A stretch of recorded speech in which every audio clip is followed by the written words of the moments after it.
An ER nurse in Arizona was one of many who answered that call. Ian stayed here for 78 days, battling right on the front lines until he discovered some life-threatening news of his own. My name's Ian Youngblood. I'm originally from Seattle, Washington, living in Phoenix, Arizona now. We first met 29-year-old ER nurse Ian Youngblood back in April when he arrived in New York City to help fight the COVID-19 battle on the front lines.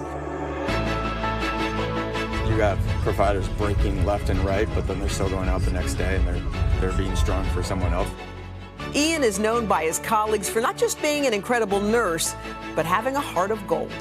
When we first met Ian, all I remember seeing was this huge smile. It was this guy who had this bubbly personality and this huge, huge smile that you can't forget. He's such a selfless person. He loves to help people.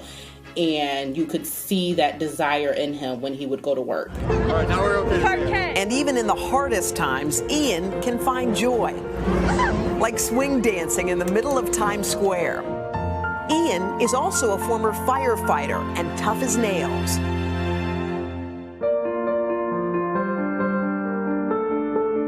Which is why, friends say, it was odd when he began complaining of excruciating headaches and nausea. They convinced him to get an MRI. The results came back with a devastating diagnosis: glioblastoma, an aggressive form of brain cancer. Glioblastoma has been one of the hardest cancers to treat in the history of mankind. Ian's neuro-oncologist, Dr. Nader Sanai of the Ivy Brain Tumor Center in Phoenix, says there are patients who can survive this cancer, and his hope is for Ian to be one of them. Get back to life. We want him to get back to work. We want him to be active, and certainly want him to do things that are meaningful for him.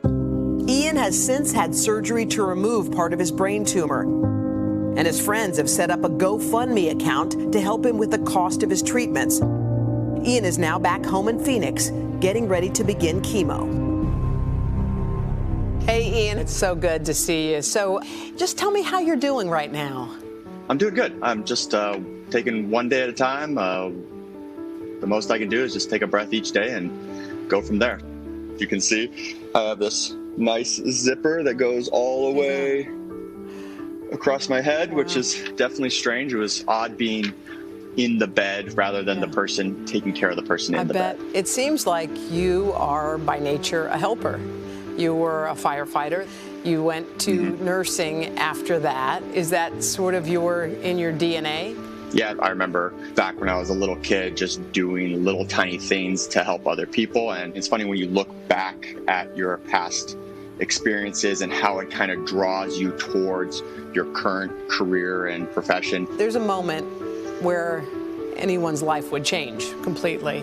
But when you heard the doctor say to you, Ian, you have brain cancer, what did you think in that moment, Ian? I mean, first, no one ever expects at 29 that you're going to get diagnosed with something that could potentially take your life in 2 years, depending on what statistic you read.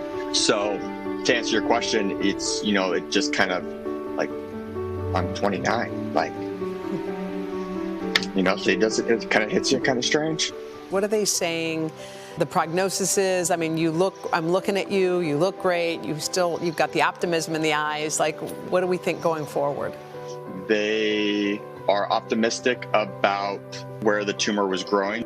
They're optimistic that the treatment plan that they're going with is going to be super aggressive against it. Ian, a year from now, are you going to be back in scrubs, back at it? I mean, if I could be in Texas or Miami helping with the current spike in cases next week, I would. I want to be out in the field, and I want to keep going, and help where my specialty and my experience can be most beneficial. And we wish the same thing for this young healthcare hero, which he has given us in our darkest times: hope. I mean, You guys, think about him for 1 second. That's heavy. He just said that he would go back in a minute, right? In a week if he could. And he also said one of the most difficult things was when he was having his surgery, his mom really wanted to fly in and be with him because it happened here in New York.